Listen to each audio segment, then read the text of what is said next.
Okay, इस question में we have to draw a circuit diagram of a full wave rectifier using PN junction diodes, और उसकी working और input output wave forms जो है हमें शो करनी है। तो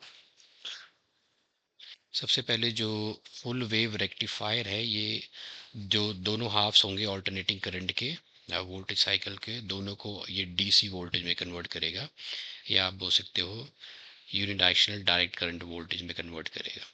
तो सर्किट डायग्राम में सबसे पहले आपको बनाना है एक ट्रांसफार्मर। तो ट्रांसफार्मर जो है वो centre tapped step down transformer है। अब इस ट्रांसफार्मर में जो प्राइमरी कॉइल है that is connected to the AC source of voltage, that is connected to an AC source of voltage, ये कनेक्टेड है to an AC source of voltage. Okay, अब ये जो ट्रांसफार्मर है इसे हम बोलते हैं centre tapped step down transformer. तो प्राइमरी कॉइल कनेक्ट हो जाएगी एसी मेन सप्लाई के साथ, this is the primary coil. Secondary coil जो है यहाँ पे that is divided into two halves, तो ये एक आपका स्टेप डाउन ट्रांसफार्मर है। यहाँ पे सेकेंडरी कॉइल है that is divided into two halves. देखो जो सेकेंडरी कॉइल है, तो ये आपका बन जाएगा स्टेप डाउन ट्रांसफार्मर। इसको मैं ऐसे मार्क कर लेते हैं, ये है सेंटर टैप्ड ट्रांसफार्मर। तो सबसे पहले आपके पास है ये सेंटर टैप्ड ट्रांसफार्मर।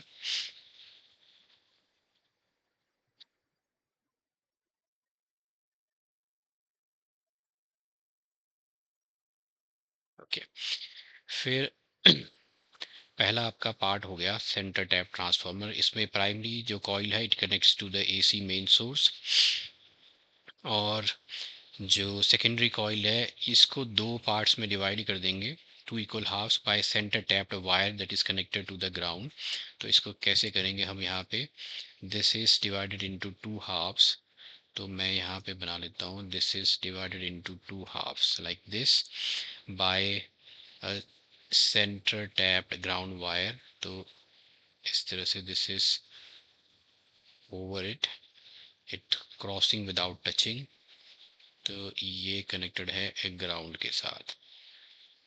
ओके, ये हो गया। तो centre tap step down transformer primary का कनेक्टेड है एसी मेन सोर्स का। सेकेंडरी कॉइल जो है is divided into two halves by this, इसको हम बोलते हैं सेंटर टैप जो वायर है that is ground, that is connected to the ground, this is ground, ये ग्राउंड के साथ कनेक्टेड है यहाँ पे, means 0 volt, potential at zero. Okay, तो ये दो हाफ्स में डिवाइड होगी, एक हाफ इधर है एक हाफ इधर है, by the centre tap wire which is connected to the ground. अब उसके बाद दो डायोड्स हैं आपके, दो पीएन जंक्शन डायोड्स हैं D1 और D2, ये कनेक्टेड हैं इस सेकेंडरी जो वाइंडिंग्स हैं इनके आउटर एंड्स पे, ये इनके आउटर एंड्स हैं, यहाँ पे कनेक्टेड है पीएन जंक्शन डायोड्स।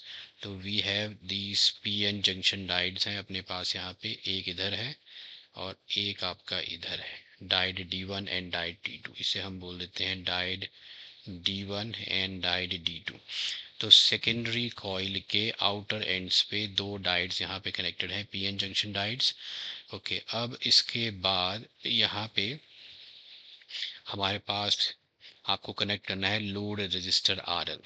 तो ये कनेक्टेड होगा सेंटर टैप, और जो कॉमन जंक्शन होएगा पहले मैं इसे कनेक्ट बना लेता हूँ। so this is where the load resistance RL is connected। तो जो इन दोनों का कॉमन जंक्शन हम ले लेंगे यहाँ पे, इसको मैंने दे दिया एक्स टर्मिनल। ओके, और तो इन दोनों का जो कॉमन है पॉइंट, वहाँ पे कनेक्टेड है आपका इन दोनों के कॉमन पॉइंट के साथ, और जो सेंटर टैप के साथ इधर कनेक्टेड है लोड रेजिस्टेंस RL, जिसके क्रॉस आपको आउटपुट मिलेगा, this is load resistance RL, यहाँ पे आपको मिलेगा आउटपुट। ओके, तो ये है load resistance RL that is connected between the centre tap, ये सेंटर टैप, और जो कॉमन जंक्शन है दोनों डाइट्स का ये देखो, ये दोनों डाइट्स का कॉमन जंक्शन यहाँ पे और इस सेंटर टैप के साथ कनेक्टेड है load resistance R L. Okay, ये हो गया। अब ये तो थी इसकी कंस्ट्रक्शन, जो सर्किट डायग्राम हमने बना लिया। अब हमने इसकी लिखनी है वर्किंग में। तो वर्किंग मैकेनिज्म में सबसे पहले आपके पास है, देखो लास्ट में हम बनाएंगे इनपुट और आउटपुट वेवफॉर्म्स भी बनाते जाएंगे इस केस में। तो इनपुट वेवफॉर्म और आउटपुट वेवफॉर्म से पहले हम कर लेते हैं इसकी वर्किंग, फिर बनाएंगे हम input and output waveforms. Let's write the working mechanism, इसमें लिख लेते हैं। और इसी के साथ मैं यहाँ पे आउटपुट और इनपुट एंड आउटपुट वेवफॉर्म्स भी बनाता जाऊंगा। तो इनपुट एंड आउटपुट वेवफॉर्म्स भी हम साथ साथ बनाएंगे। ओके, तो सबसे पहले आपके पास है जो positive half cycle of input AC. तो उसमें क्या होगा कि जो टॉप एंड है सेकेंडरी कॉइल का, अब यहाँ पे हम वापस आएंगे। दिस इज द हम बात करें positive half cycle of input AC की।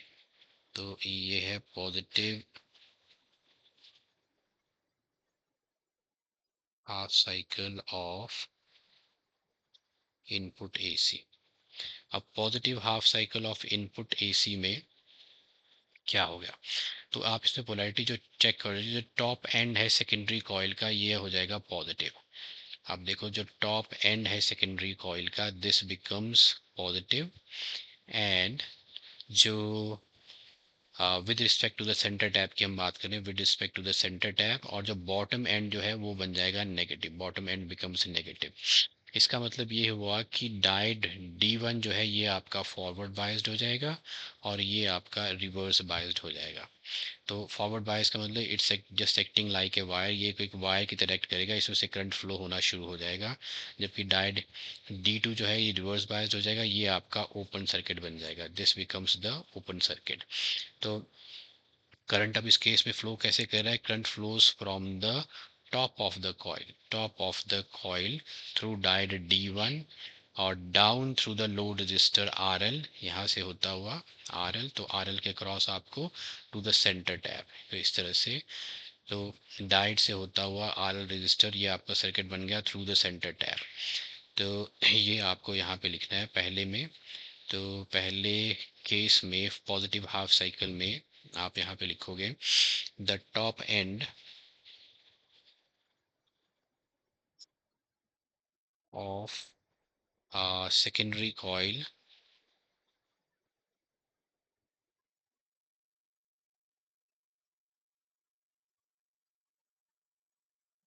becomes positive। अब positive with respect to centre tap की हम बात कर रहे हैं, with respect to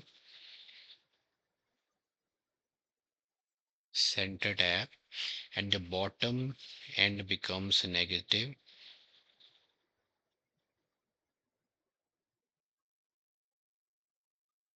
negative, hence making diode D1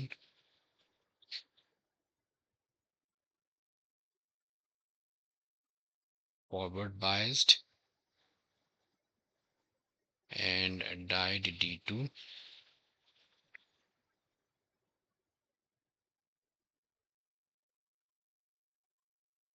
reverse biased. तो यानी कि ओपन सर्किट। तो करंट फ्लोज, अभी यहाँ जो करंट फ्लोज करेगा,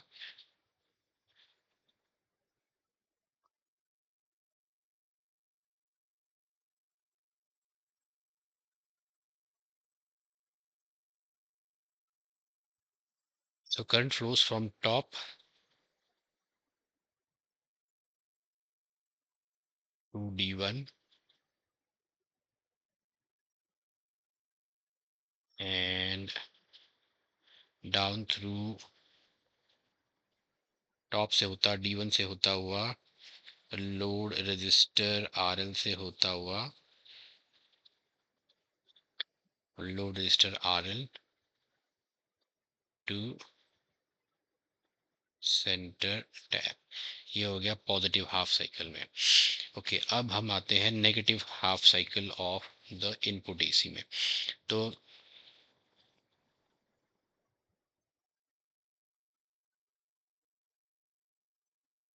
जो नेगेटिव हाफ साइकिल है एसी इनपुट की, इसमें क्या होगा? अब इस केस में जो आपका पोलैरिटी जो है रिवर्स हो जाएगी, top and becomes negative, top and, देखो इस केस में आपके पास था the top end of secondary coil positive था, यहाँ top end of secondary coil becomes negative, बिल्कुल इसका ऑपोजिट आपने कर देना है, top end of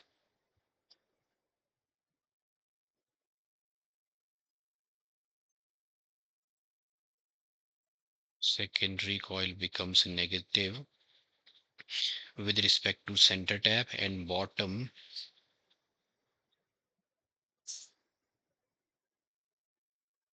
becomes positive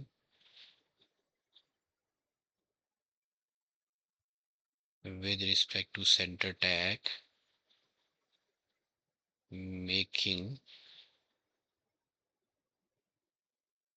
diode D1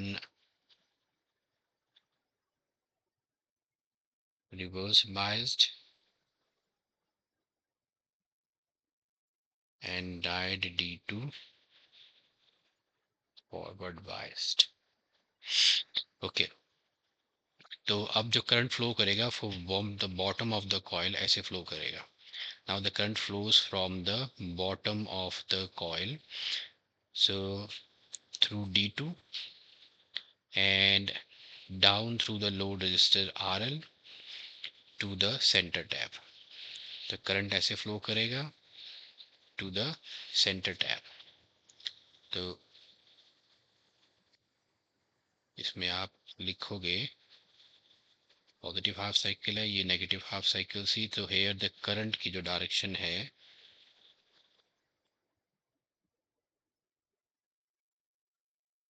तो current flows from bottom of secondary coil, ये है from the bottom of the secondary coil to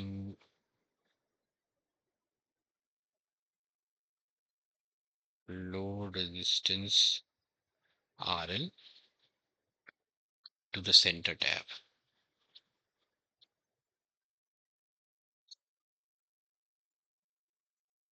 तो आपको जो आउटपुट जो है आपको इसमें कैसे मिलेंगे, इनपुट और आउटपुट जो है, इनपुट और आउटपुट वेव फॉर्म सब जब हम बनाएंगे तो let's now draw the input and the output wave forms, positive और नेगेटिव हाफ साइकिल तो हमें पता लग गया। तो इनपुट और आउटपुट वेव फॉर्म यहाँ पे हम बनाएंगे, तो सबसे पहले मैं बनाता हूँ वेव फॉर्म, बना लेते हैं यहाँ पे। अब यहाँ पे मैं लिख लेता हूँ let's say this is A, point A, मैंने इसे ले लिया पॉइंट ए और इसे ले लिया बी। तो input at A and B आपका जा रहा है, तो अकॉर्डिंग टू दैट हम बनाएंगे। तो देखो सबसे पहले हम बनाते हैं input and output wave forms. मैं बना लेता हूँ इधर पे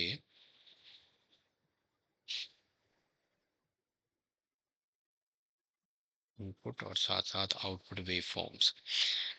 okay, waveform at A और वेव फॉर्म एट बी दोनों बनाऊंगा मैं। सो दिस इज इनपुट, पहले ये दोनों इनपुट है, दिस इज, पहले क्या था, this is A, waveform at A,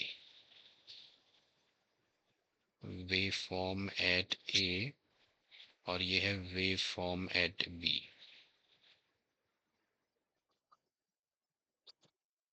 okay, तो पहले केस में यहाँ पे आपके पास है पॉजिटिव हाफ साइकिल, इधर है पॉजिटिव हाफ साइकिल, तो बी पे है नेगेटिव हाफ साइकिल, बी पे नेगेटिव हाफ साइकिल है। फिर इधर आ जाएगी नेगेटिव हाफ साइकिल, तो इधर हो जाएगी positive half cycle. Now it's positive and then negative, तो फिर इधर आ जाएगी negative, this is negative and then it's positive. तो ये है आपके input set A and B. जब एक पॉजिटिव पोटेंशियल पे है तो दूसरा नेगेटिव पोटेंशियल पे हो जाएगा। जब एक ये पॉजिटिव हाफ पे है तो ये नेगेटिव पे है, ये नेगेटिव पे है तो पॉजिटिव हाफ साइकिल हो जाएगी, positive negative and then negative and positive, इस तरह से। तो ये दो इनपुट्स हैं, these are the two inputs। अब इनके लिए हम बनाएंगे these are according to the t, so waveform at versus t है। अब हम बनाएंगे इनके corresponding output। तो corresponding output के लिए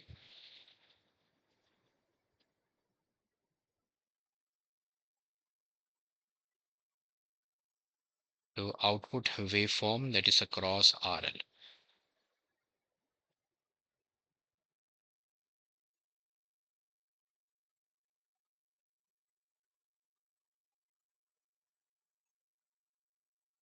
across RL। ओके, तो जब ये पॉजिटिव है, पॉजिटिव हाफ साइकिल में डायट D1 फॉरवर्ड बायस हो जाएगा, डायट D2 रिवर्स बायस आ जाएगा। तो यहाँ पे आपको देखो जो मिलेगा, आपको इस तरह से आउटपुट मिलेगा पॉजिटिव। तो ये है, but this is due to diode D1। दोनों ही केसेस में आपको मिलते जाएंगे आउटपुट्स। तो यहाँ पे लेकिन this is diode due to diode D2। फिर आपका आ जाएगा, तो मैं यहाँ पे करस्पॉन्डिंग अगर मैं यहाँ बनाऊँ तो कुछ करस्पॉन्डिंग जो है कुछ ऐसे बनेंगे। अब ये करस्पॉन्डिंग वेव्स,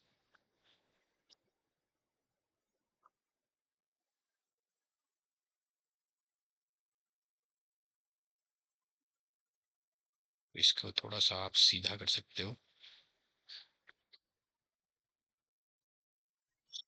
ओके, तो ये फॉरवर्ड, ये पॉजिटिव हाफ साइकिल में डायट D1 जो है फॉरवर्ड बायस आ जाएगा, इसकी वजह से आपको आउटपुट मिलेगा। ये नेगेटिव हाफ साइकिल में आपका डायट D2 जो है ये पॉजिटिव हाफ साइकिल में चला जाएगा, इसकी वजह से आउटपुट मिलेगा। फिर यहाँ पे अगेन आपको इसकी वजह से आउटपुट मिलेगा ड्यू टू D1। फिर अगेन यहाँ पे आपको मिलेगा इस डाइट D2 की वजह से आउटपुट। तो इस तरह से आप बना सकते हो due to diode D2, so this is the output. तो एक इसकी पॉजिटिव हाफ साइकिल में डाइट D1 फॉरवर्ड बायस्ड होगा, इसकी में डाइट D2, तो D1 की वजह से आउटपुट मिल गया। यहाँ D2 फॉरवर्ड बायस्ड है, इसकी वजह से आउटपुट मिलेगा। फिर D1 फॉरवर्ड बायस्ड हो जाएगा, ये D2 रिवर्स बायस हो जाएगा, इसकी वजह से आउटपुट मिलेगा। फिर यहाँ पे वापस ये आपका D2 जो है फॉरवर्ड बायस्ड हो जाएगा, इसकी वजह से आउटपुट मिलेगा। तो इस तरह से हर एक हाफ साइकिल में आपको आउटपुट मिलेगा because of one of the diets which is forward biased. तो ये आपकी आउटपुट वेव फॉर्म है अक्रॉस RL, दिस वन।